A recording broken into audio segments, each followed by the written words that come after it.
Começa agora. Adilson BGI News. A sua central de notícia. 30 de julho de 2021. Vamos para as manchetes de hoje. Arthur Lira diz que Centrão ajudaria a governar o Brasil com responsabilidade no semipresidencialismo. Gilmar Mendes defende implementação do semipresidencialismo no Brasil sem plebiscito ou referendo. Bolsonaro se reúne hoje com a equipe econômica para definir valor do Bolsa Família.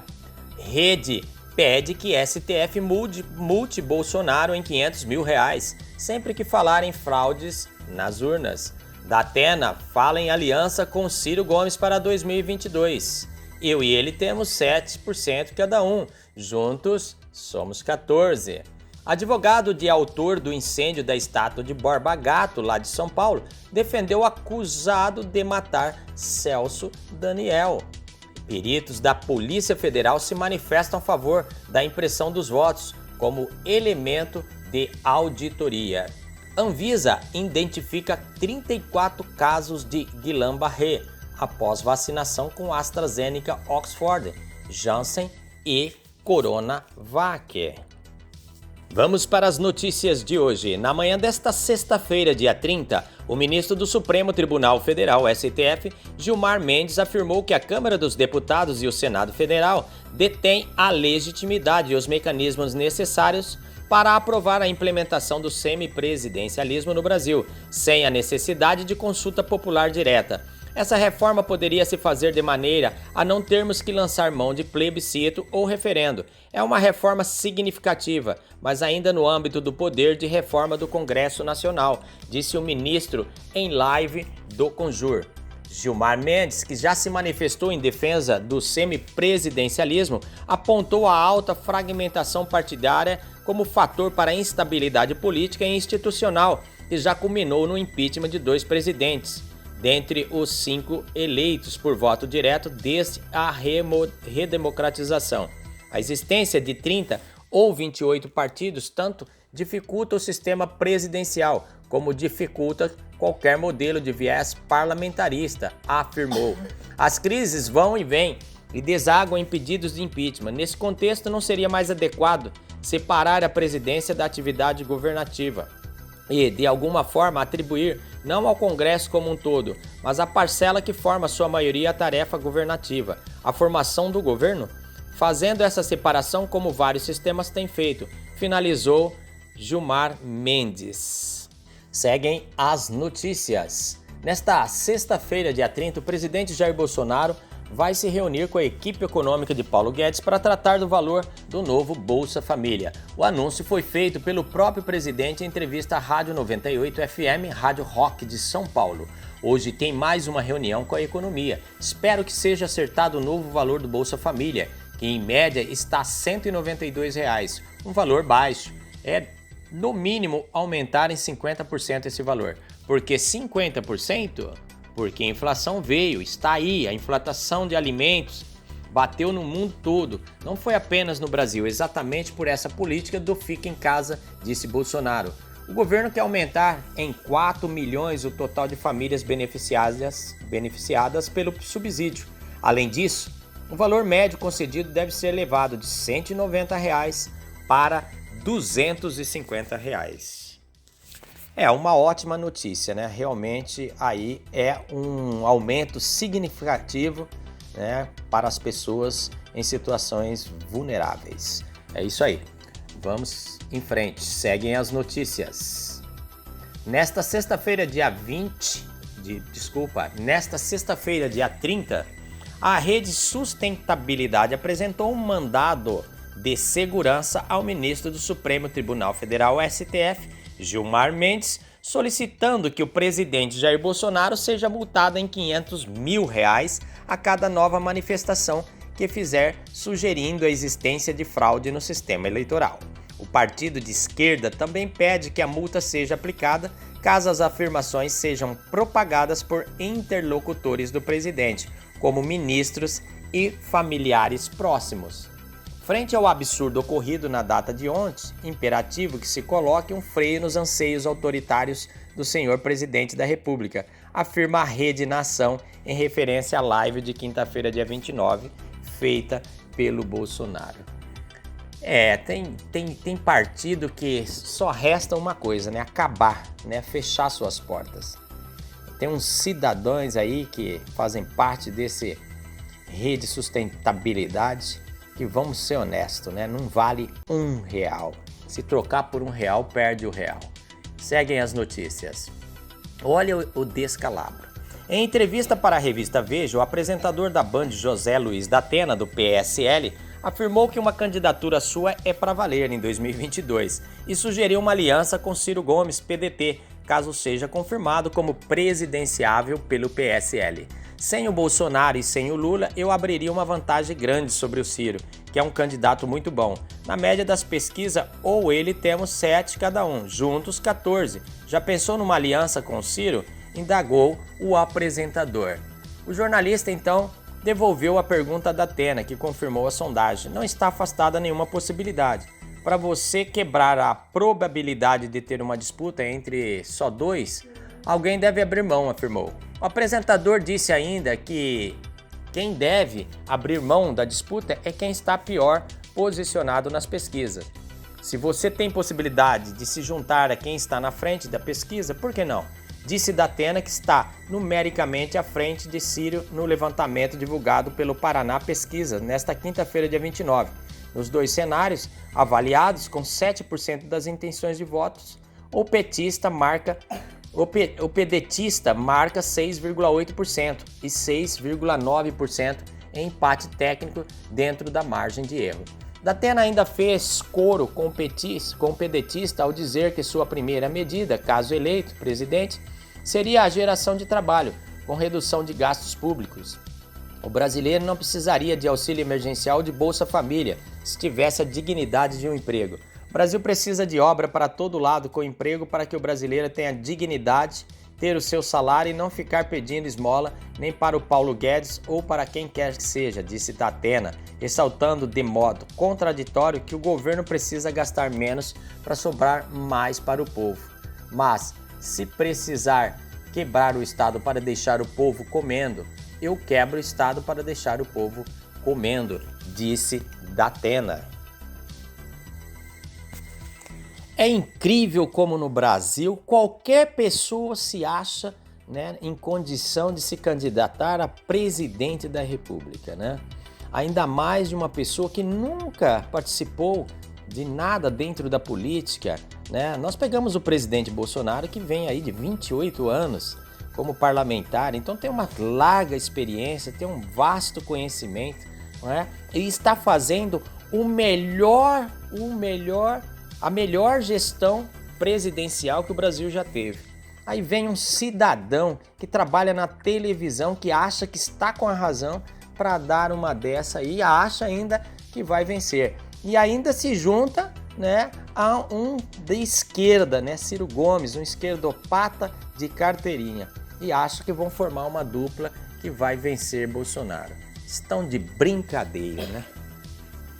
Seguem as notícias. Ayrton Jacob Gonçalves Filho, advogado do Paulo Roberto da Silva Lima, conhecido como Galo, um dos envolvidos no incêndio da estátua de Borba Gato na cidade de São Paulo, defendeu Itamar Messias Silva dos Santos, um dos condenados pelo sequestro e assassinato do prefeito de Santo André, Celso Daniel, do PT, em 2002.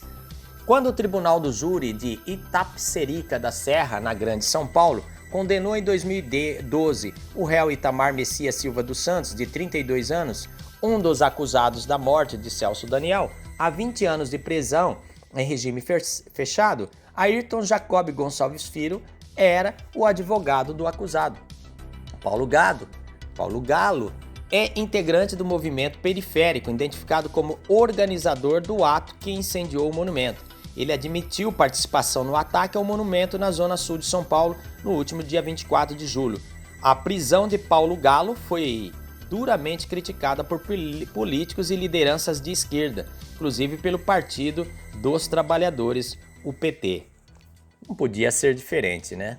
Celso Daniel foi sequestrado em 18 de janeiro de 2002 e encontrado morto numa estrada em Juquitiba, perto de Itapecerica da Serra, em São Paulo, com sinais de tortura e 11 tiros, 2 dias depois. Bruno José Daniel Filho e João Francisco, irmão do petista, sempre sustentaram se tratar de crime político.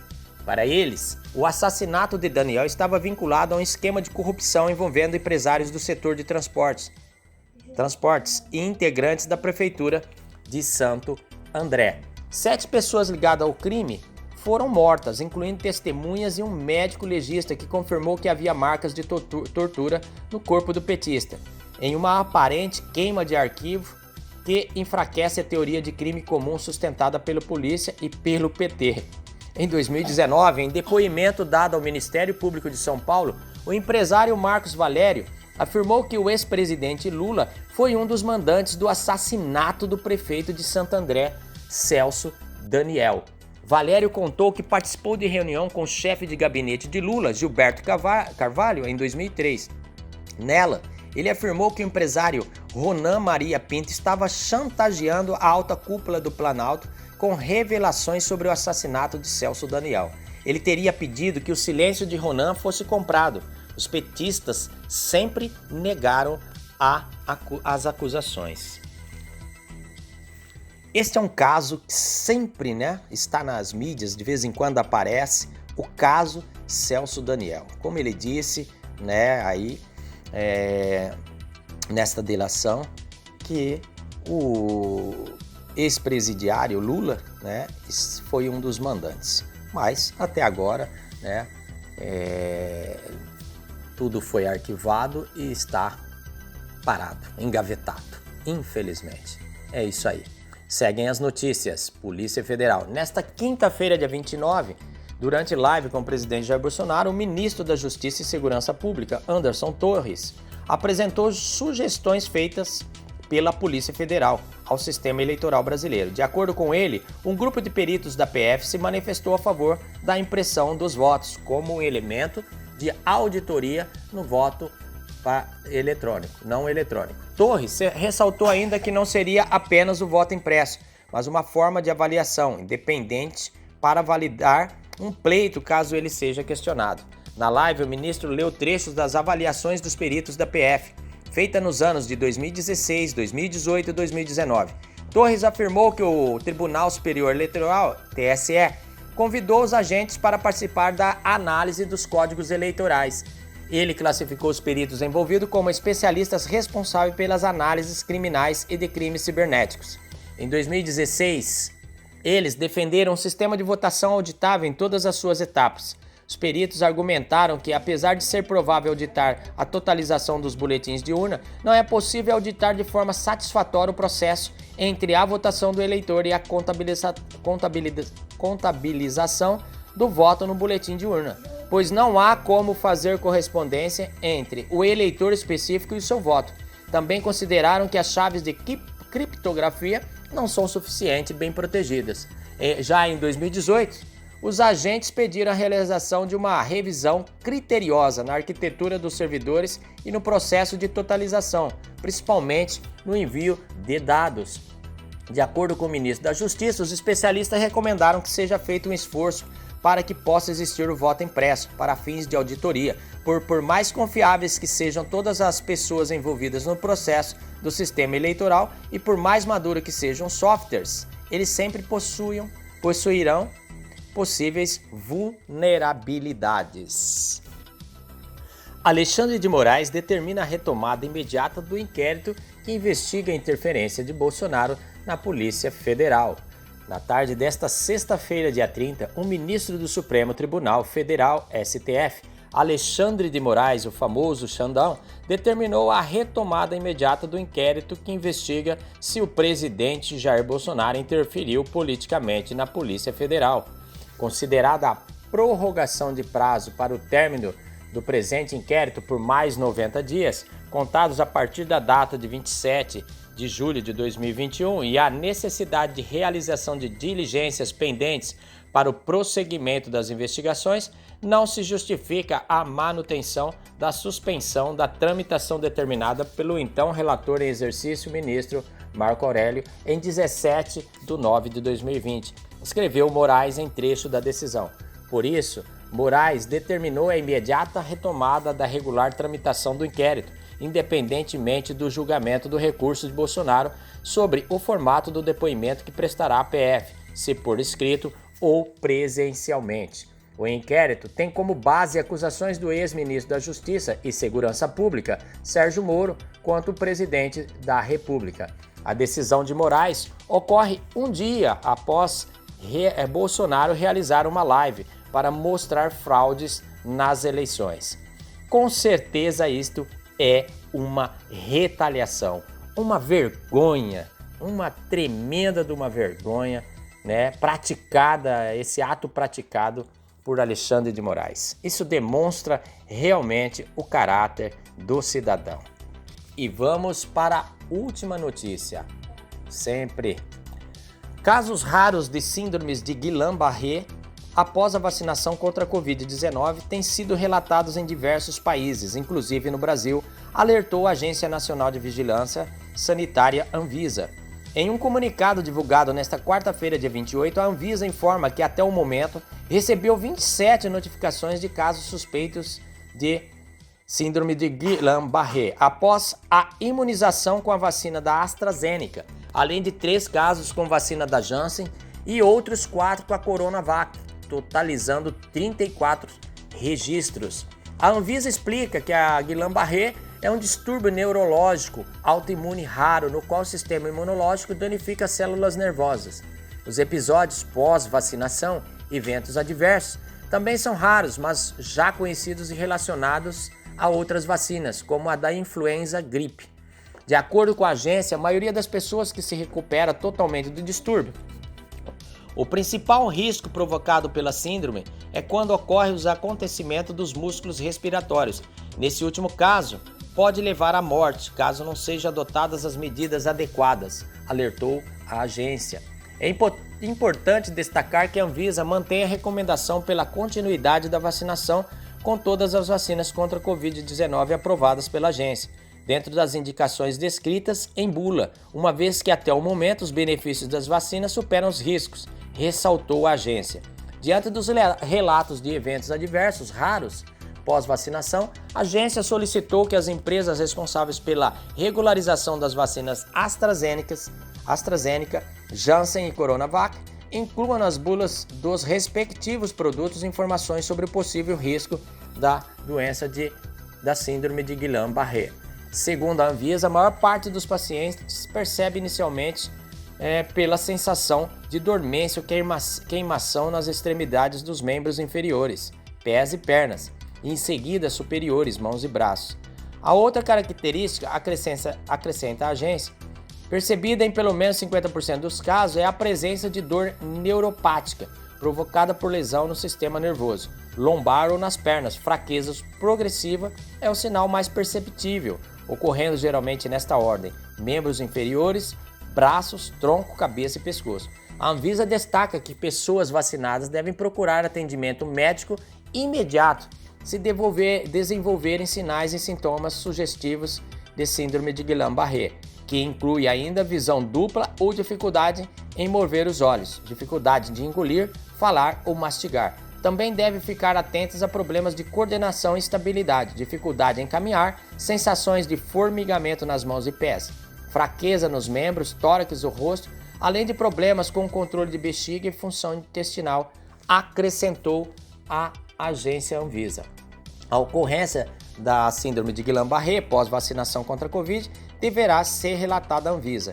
É imprescindível o cuidado na identificação do tipo de vacina suspeita de provocar o evento adverso, como o número de lote e fabricante, ressaltou a agência. Profissionais de saúde e cidadãos podem notificar eventos adversos pelo eSUS Notifica e pelo formulário Web e Vigimed. A Anvisa lembra que se o caso for de queixa técnica ou de desvios de qualidade observados em vacinas, seringas, agulhas e outros produtos para a saúde utilizados no processo de vacinação, as notificações devem ser feitas pelo sistema de notificação em vigilância sanitária.